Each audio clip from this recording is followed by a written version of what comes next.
जैसे बारिश और मौसम से जुड़ी जानकारी फायदेमंद होती है और सुनामी और चक्रवात आदि की भविष्यवाणियों को सुनकर हम सतर्क हो जाते हैं, क्या उसी तरह से ज्योतिष की भविष्यवाणियों से भी फायदा उठाया जा सकता है?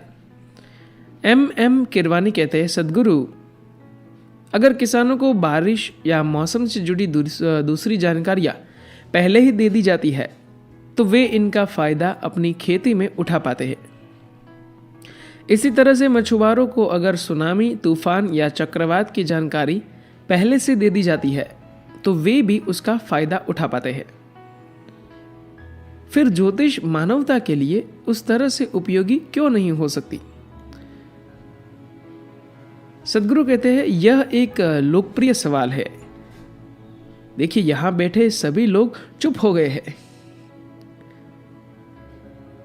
हमें इस बात को समझना होगा कि इस दुनिया में मुख्य रूप से 5 मूल तत्व होते हैं जिन्हें हम पृथ्वी, जल, वायु, अग्नि और आकाश के तौर पर जानते हैं। दुनिया की सारी चीजें इन्हीं 5 तत्वों से बनी है। इनसे पैदा होने वाले पदार्थ धीरे धीरे विकसित होते गए। आज आप एक ऐसा कंप्यूटर बना सकते हैं जो बात कर सके, चले और हर जगह आ जा सके, लेकिन यह सब एक प्रोग्राम से होता है। लेकिन आज इंसान होने का मतलब है कि हमने चेतना विकसित कर ली है। इसका मतलब हुआ कि हम जिन पदार्थों से बने थे उनकी स्वाभाविक प्रवृत्तियां झुकाव से आगे निकल सकते हैं। एक समय ऐसा था जब हवा जिस दिशा में बहती थी सभी नौकाएं उसी दिशा में चलती थी, लेकिन आज इससे कोई फर्क नहीं पड़ता कि हवा किस दिशा में बह रही है। आज जहाज को जहां जाना होता है उसी दिशा में वे जाते हैं। यह सब मानव चेतना, मानव क्षमता और मानव इच्छा शक्ति के चलते हुआ है।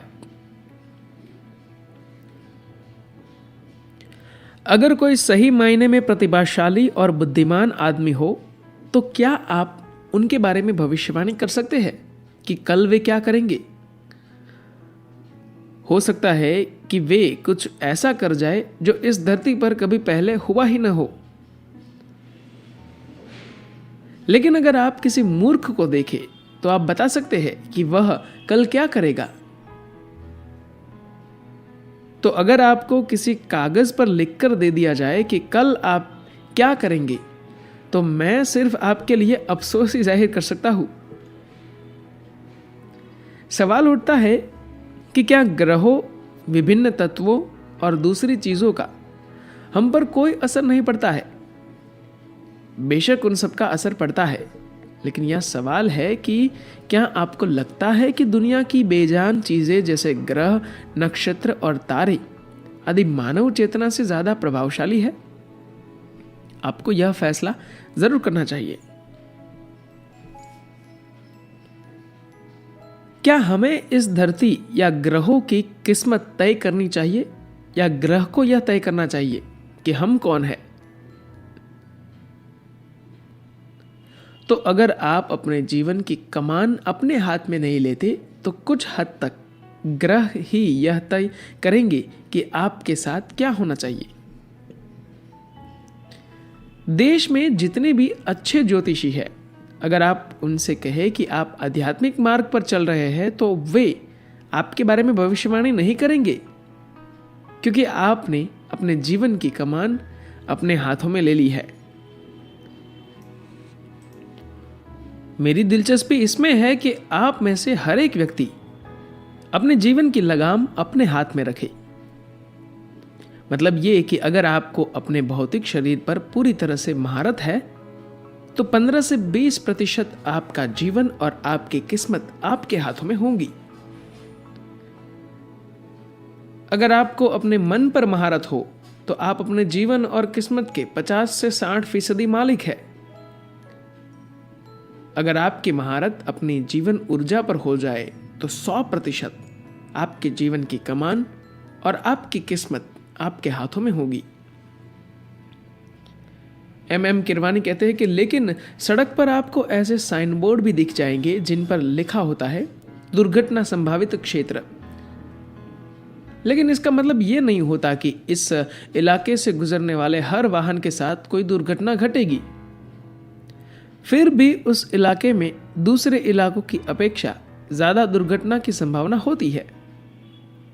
तो इसके जवाब में सद्गुरु कहते हैं कि सबसे पहली चीज, किसी भी सरकार को यह कहने का कोई मतलब नहीं है कि यह इलाका दुर्घटना संभावित है।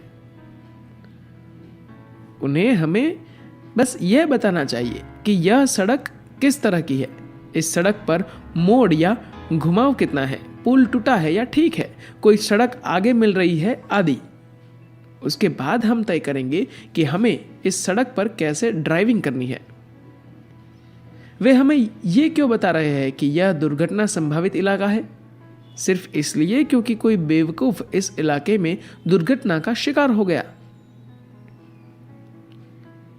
अब हो सकता है कि मैं बहुत अच्छा ड्राइवर हूं, फिर भी मैं किसी से टकरा सकता हूं या कोई चीज मुझसे टकरा सकती है। यह संभावना तो जीवन के हर क्षेत्र में हमेशा रहती है। असली दिक्कत यह है कि आप में चीजों को संभालने का साहस नहीं होता। इसलिए आप जानना चाहते हैं कि कल क्या होगा। अगर आप जानना चाहते हैं कि कल क्या होगा तो एक चीज आपके साथ होगी कि आप आज के खेल को ठीक ढंग से नहीं खेल पाएंगे। बुनियादी रूप से आप एक मैच फिक्सर बनना चाहते हैं, इसलिए आप कल के खेल को पहले से जान लेना चाहते हैं कि उस खेल का नतीजा क्या होगा। धन्यवाद।